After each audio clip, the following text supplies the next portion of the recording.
Well, okay. I don't think this is going to be a very long lesson today. I'm not really feeling qualified to be a Course in Miracles anything. I don't know what's going on, but I have a person in my life who really is presenting challenges, and I'm at the point where my anger is comes up quite readily, and it's at the surface, and I really don't know what this is all about. Um, but the truth is, when I read the second part of the lesson, and we're on lesson number 323 today, I gladly make the sacrifice of fear. And of course, he has sacrifice in quotes because how would giving up fear be a sacrifice? And yet, it's important to understand the nature of sacrifice, even though it's important for us to understand um, within our own thinking, within our own consciousness, the worldview that we have had um, based on the consciousness of separation that the ego um, fosters our ability and to believe in and think is our reality. Um, it's interesting because it's important to realize and come to an understanding that we have made sacrifices, and we do know theoretically what sacrifice means, and the fact that we choose to sacrifice. We literally give up things for one reason or another because for some reason we think if we would be better off. Or when it comes to children, let's say, we sacrifice our own desires to buy a new sweater in favor of making sure that our children have the clothing and the food that they need. It's important that we understand what sacrifice is, because now, as we are beginning to have experiences of our reality, we can use this word sacrifice in a way in which reminds us that joy has a cost. What I mean is, it doesn't cost anything for joy, yet we pay a price to not be in it. In a sense, we sacrifice our joy now, and now what we're being learned, what we're seeing is the belief in fear is the sacrificing of joy. And now, when we begin to recognize what our true goal is, love, when we begin to recognize that when we believe in fear and empower it within our experience, we sacrifice our experience and the awareness of love's presence in our lives, in our heart, and our mind. So now we can begin to utilize our understanding of what sacrifice is and what it costs us in a right-minded sense, so that we can refuse to pay that price anymore and allow the corrections to come to undo the fear that was never real to begin with. The reason why I like the second part so much of lesson 323 is, and it's funny, it was interesting. Just yesterday, I don't know why, I don't know how to talk about some of the things I feel are important to talk about with you guys. Not because I'm attempting to demonstrate that I know something that you don't, or I know something that you can't, or I'm any different than you. But most of the time I talk about these things because I want to help relieve you of some of the tension in your mind that causes you to think something could go wrong with this plan as you pursue it, because it's so new to many of us in the way we would lead our life. And it's radical and opposite. Radical in the sense that it is most likely opposite to the way that we were taught to lead our lives here in space and time. Here is the only sacrifice you ask of your beloved Son. You ask him to give up all suffering, all sense of loss and sadness and anxiety, doubt, and freely let your love come streaming into his awareness, healing him of pain and giving him your own eternal joy. Such is the sacrifice you ask of me, and one I would gladly make, of course. When you understand that, when things clear up in your own mind and you see clearly, without the confusion and without the the complexities that the ego overlays on everything, when your mind begins to see simply, because you're understanding the process that you're actually in and the true purpose that you've accepted, and the means by which it is achieved, you begin to see exactly what it is that you've been selling yourself out for, and what your selling of yourself out has cost you. I gladly make the only cost of restoration of your memory to me for the salvation of the world. Of course you would, when you see it clearly what's being asked, and it's so, and Jesus is clear. Obviously, Jesus, in his own awakened mind, through his own awakening, having gone through the process, is very clear as to what is occurring. And as we have begun to utilize the lessons in the text, if we've begun to use the lessons to undo our own thinking and have it replaced by the divine reasoning that comes from Jesus in the text, and also in these little contemplations that we get to do every day, such as what is creation. We begin to see clearly, and we begin to see without the complexities that the ego fosters, which manufacture the illusion of limitation, rather than foster a condition wherein which we could find the truth of our own whole, perfect, eternal, and infinite mind. When those, as it was in yesterday's, as we talked about in yesterday's lesson, each time we let something go, it's replaced by an understanding of light.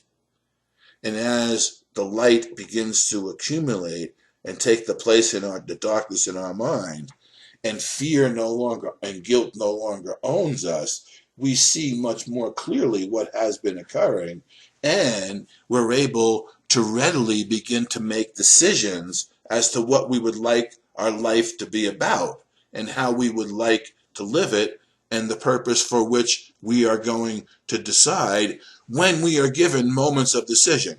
See, it's not enough just to read it and say, oh yeah, that's what I want. The demonstration of the fact that you want it and the ability for you to receive it are demonstrated when you make a decision, unlike the decisions that you were previously making, which have denied you. That's the key the Holy Spirit's been waiting for, to show you demonstrate your willingness, and he rushes in with his greater willingness and floods you with the light of reality, which shows you exactly the way you are. And as we pay the debt we owe to truth, one of the things that I was being shown yesterday, and Jesus talks about this, yes, it's hard for a complex and complicated mind to understand. Although the world of space and time seems to be chaotic, Jesus talks about the descent into fear to the point where we are now rising up. Although it happened in a chaotic, and the world is chaotic, it was very, how would I say this? It was lawful unto the decisions and the pattern of decision making that was utilized in the manufacturing of the illusion that I find myself in. So in that sense, as decisions were made based on separation, there seems to be this stratification, this hierarchy, and degrees, aspects, and intervals. Okay, while they are not true, they are true within the illusion of space and time. So the undoing must lawfully undo Every step of the way, this is the way Jesus talks about it, every step of the way in our descent into fear, in our descent into hell, must be undone willingly by our decision to allow the Holy Spirit to heal our mind through an action of forgiveness. In regards to what this said, there was a point in time when I was given the guidance that said, God, our Creator, wills not for the destruction of anything, including the illusion of death. But what he does will is that we freely choose to give up our illusions. And that we will do as we deal with the resistance to doing of God's will, the resistance in the idea of the separation. And we go back through each step in the descent that allowed us to think that this is a world and our reality. So the getting out of it, the most, how should I say this?